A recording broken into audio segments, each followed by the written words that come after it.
613 bodybuilding, kind of a big deal. YouTube, what's up, YouTube peoples? I have a new bodybuilding video today. It's going to be a video about nutrition and a couple of other little fun facts that will be happening in the upcoming future for me, Paul. Again, if you guys haven't been following, my name's Paul Martin. I am the content, or should I say the web admin for 613 Bodybuilding. It's a website, and we feature athletes in the Ottawa community. Also, it hosts my videos, and the content on the 613 website pertains to competitors in the Ottawa community. So likely be going down to provincials this year, shooting a couple of other things, shooting, of course, athletes participating in the contest and going forward future contests. So that's 613. Right now, I wanted to tell you about what's happened since I won my contest. If you've been following my progress logs, I have a sponsorship with GorillaWear. So I'm responsible for getting the word out in the Ottawa community here, and surrounding community, I guess anywhere in Canada, really. Anywhere in Ontario. GorillaWear is out in Canada now, and you can order from GorillaWearCanada.com. In fact, it's GorillaWear USA.com/CA. Just Google it, GorillaWear Canada, and find the page. If you don't know how to use Google, I don't know how you're watching my video, so you can likely find it on Google. Anyways, that's these guys. The Gorilla. Oop, it's upside down. Whoosh. You know, I like their clothing because it's like an old school bodybuilding brand. The demographic, has always been kind of bodybuilders. You got Dennis James on the lineup. You've got Rolly Winkler. You've got Big Bad Dennis Wolf. You have some serious bodybuilders on their lineup. And if you look at the logos, GorillaWear for the motivated. It's strictly for, guys who are serious about the gym, powerlifters, bodybuilders, strength athletes, and girls who are strong and into the gym, powerlifters, bodybuilders, strength athletes, physique competitors. Not saying that the fitness competitors can't get into this, or the CrossFit people. CrossFit can also wear GorillaWear. It's universal, right? And they've gotten with the times, and they've kind of ramped up the product line. So they do have women's leggings. They have more versatile things. But if you want to go back old school, if you're a bodybuilder and you like the rag tops with the cut here, and the big sleeves, like the 80s, you can get those. Like the early 90s, 80s, those sick kind of gym shirts. The wide tops, things like this. It's all still available. Plus, they have jackets, jeans, and the belts and straps are awesome. They're branded GorillaWear. They got the gorilla. The belt has a big gorilla. So it's worth it. It's worth checking out the site, and it's definitely worth it. So if you're going to go, use my discount code. If you're going to order, it's Paul15, get 15%. That's Paul15 on GorillaWear Canada if you're in Canada and you want to make an order. Okay, enough about that. Before I get started about nutrition, I just want to whip out protein.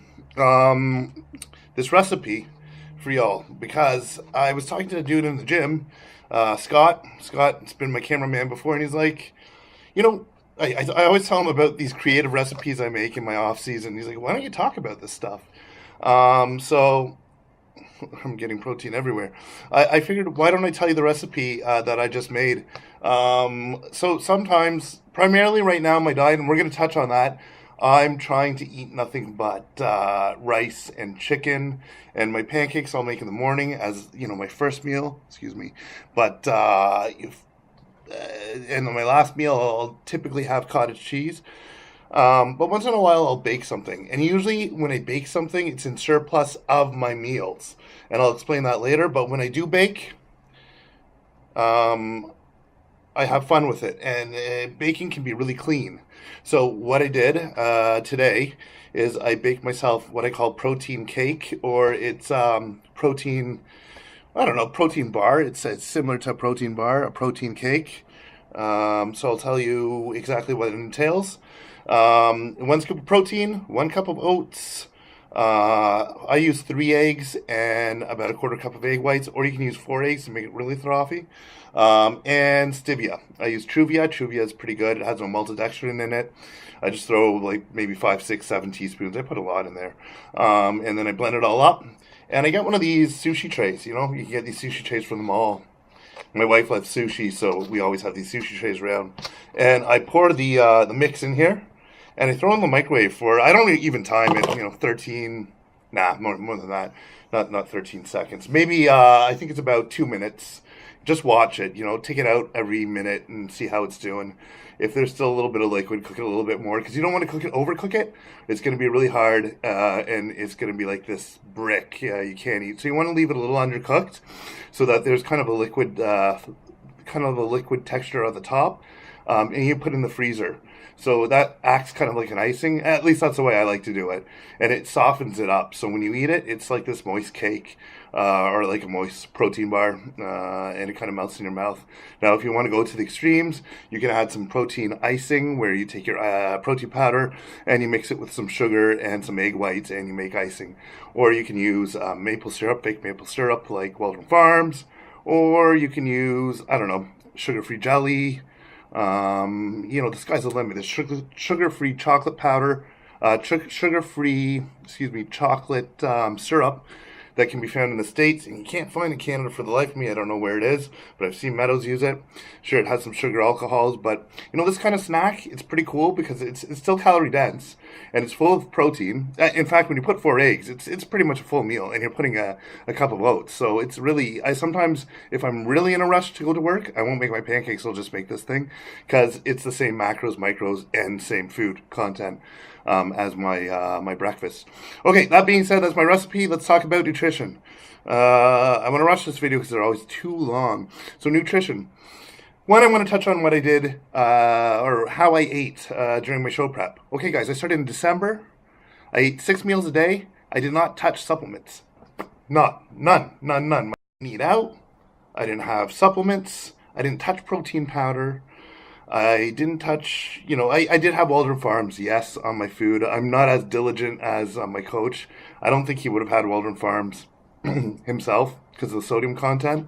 But he said it was cool when I was doing it. So I did have some Waldron Farms. But anyways, the point is, keep your food real. Keep your food. Don't rely on supplements if you're show prepping. Just bar none. Because 1, you need fibers, and you'll find your fibers in real food. 3, you need to digest, and you're going to be digesting real food. And you're not going to be digesting protein powders and whatever you throw down your throat from a supplement store the same way as you would a chicken breast and rice. So that's point 1. Eat real food. Okay, so this is my off season now, and I'm kind of adhering to this whole eat real food thing because I found I grew enormously. I've seen big changes since I've implemented this diet. So from here going forward, I have 6 consistent meals a day. There goes the lighting again. 6 consistent meals a day. And these meals entail chicken and rice. So since it's my off season, I've upped the amount of calories in those meals. So if I was doing 6 ounces of chicken, I may do 8 to 10. I may do rice 10. I'm not overly scientific. I don't get out a sheet and write out my total calories daily. That would be great. I'm pretty sure I am going to be doing that at one point in my off season. And I'm probably going to have someone monitoring and looking over me. I know I will, because I'm going to go back to TNT and we're going to do that. Because it just works more effectively, and having someone look over you, you really feel that you have to when someone's looking over your shoulder. Whereas when you're doing it on your own, you tend to get sloppy. At least I do. But anyways, and when I say sloppy, I'm still eating clean food diligently, but I might not measure it all the time, so I play it more by ear. Anyway, so far going well in my off season. It's been 4 weeks and a bit. I would still say I'm like at 5%. It's hard to tell because I was so lean at the show. 5% is just an arbitrary number I pull out of my ass. It could be 6, could be 5, could be 4. That show, I could have been 3, I could have been 4. Who knows? It's an arbitrary number. But if I was at 3 at the show, I've maybe gained 1.5%, 2% since the show. I see the striations in my glutes still. I'm holding a lot more water, but things are going well, relatively well compared to from what I've seen from some some heavy sets out, and make sure that they grow. So I need to eat. I need to eat consistently, and I need to make sure it's the real food and not a bunch of crap I'm throwing down my throat. So no pizza, no cookies, no cake, no icing. Don't let that shit in your house.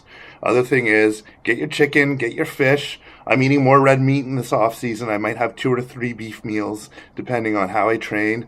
And yeah, it's dependent on how you train. I mean, if you feel like you need more of carbohydrates on that day, you may need more. Vitargo's gone up in terms of quantity. I use more now in my off season, of course, and that's all around my workout. I like to do intra-workout, as you guys know. So right now I'm only using 1 Vitargo, whereas last season I was using like 3 around my workout, and I think that was excessive, and I was just getting kind of sloppy doing that. So I'm going to try it with 1 for a while and see how I grow, because I feel that I'm putting on mass very slowly here, but slowly and sustainably over a year and a half, and I really just might need my legs to go up and a little bit on my arms.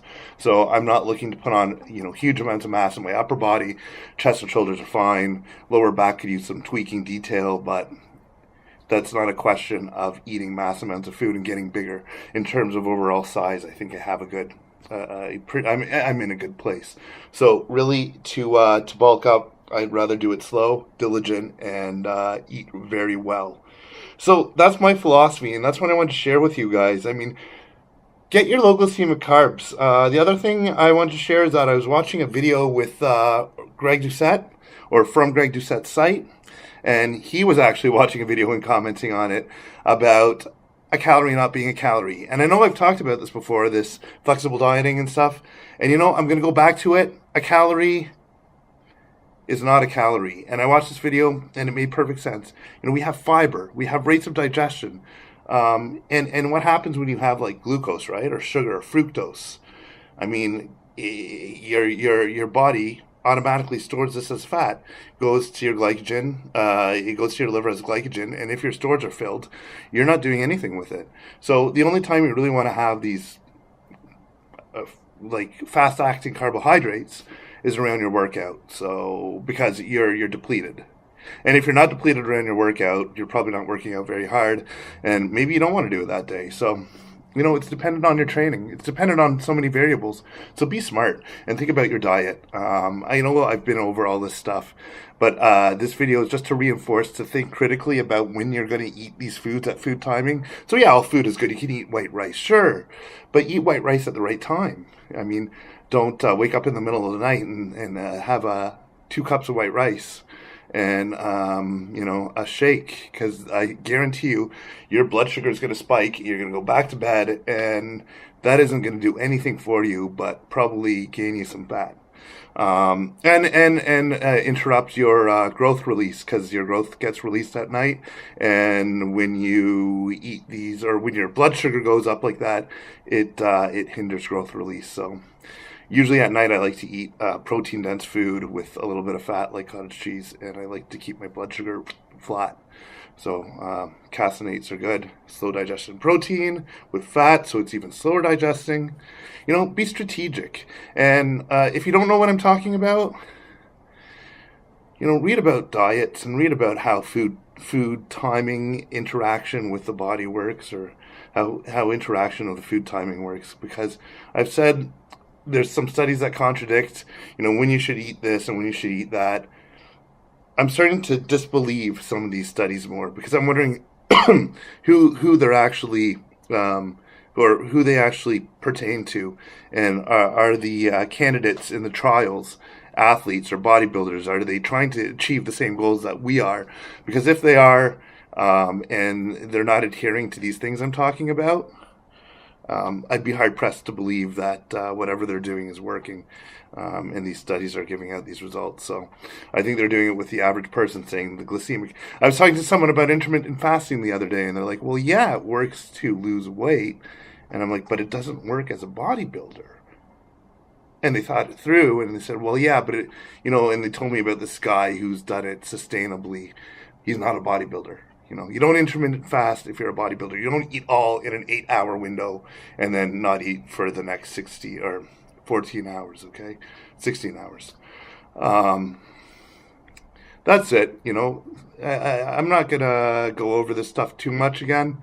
I think that's it for nutrition. Eat real food. A lot of people have been saying it lately. I know Mark Lobliner would probably want to kill me for saying this stuff. I have my Mark Lobliner treats. Like I said, I had this. You know, but eat it on top of your meals when you're in your off season, when you can afford a little bit extra in terms of calories when you had a hard workout day. But don't rely on it like it's gonna be the be all and end all. I mean, you need to eat the real food to keep your metabolism going, to keep your fibers in, to keep your blood sugar stable, and to keep your muscle growth going. All right, so that's it. Kind of a big deal. Check out GorillaWear Canada. I guarantee you will find some sick things. Especially caters to demographic, but then again, I mean, it's for everyone. Okay, so kind of a big deal. 613 Bodybuilding. Hope you enjoyed the video. Peace.